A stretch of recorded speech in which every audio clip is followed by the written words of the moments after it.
వసంత పంచమి సందర్భంగా సిద్దిపేట జిల్లా వర్గల్ మండలం విద్యా సరస్వతి అమ్మవారిని దర్శించుకుని ప్రత్యేక పూజలు నిర్వహించారు మంత్రి పొన్నం ప్రభాకర్. ఈ సందర్భంగా మంత్రి పొన్నం ప్రభాకర్ మాట్లాడుతూ తెలంగాణలో ప్రతి బిడ్డ ఉన్నత విద్యావంతులై దేశంలో అన్ని రంగాల్లో ముందుండాలని వర్గల్ విద్యా సరస్వతి అమ్మవారిని ప్రార్థించినట్టు తెలిపారు. ప్రభుత్వం పక్షాన ప్రతి ఒక్కరికి విద్య అందడానికి తన వంతు సహకారం అందిస్తానన్నారు. శ్రీ వర్గల్ సరస్వతి అమ్మవారి ఆలయంలో దర్శనం చేసుకొని అమ్మవారిని ప్రార్థించడం జరిగింది. తెలంగాణలో ప్రతి ఒక్క బిడ్డ ఉన్నత విద్యావంతుడై తెలంగాణ అభివృద్ధిలోతో పాటుగా దేశంలో కూడా మన తెలంగాణ బిడ్డ అన్ని రంగాల్లో ముందుండే విధంగా సరస్వతి కటాక్షం ఆశీర్వచనం ఇవ్వని అమ్మవారిని ప్రార్థించినారు.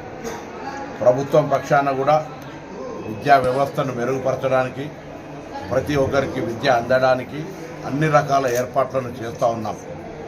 ప్రతి తల్లిదండ్రి కూడా ఈరోజు విజ్ఞప్తి చేస్తూ ఉన్నాం. అమ్మవారి సమక్షంలో దండం పెట్టి అందరికీ విజ్ఞప్తి చేస్తాను. ఒక విద్యార్థి నాయకుడిగా, తెలంగాణ ప్రభుత్వంలో మంత్రిగా మీరు ఒక పూట శ్రమపడ్డ తల్లిదండ్రులుగా పిల్లలను చదివిపించడానికి ప్రత్యేకమైనటువంటి శ్రద్ధ తీసుకోండి. అక్షరాభ్యాసం నాటున్నటువంటి శ్రద్ధ తదుపరి విద్యా బోధన సందర్భంగా కొద్దిగా కష్టమైనప్పటికీ కూడా పిల్లల భవిష్యత్తు విద్యతోటే ఉంది. ఏ ఆస్తి ఉన్నా ఎప్పుడైనా పోతుంది, కానీ విద్యకు సంబంధించిన ఆస్తి ఎప్పుడు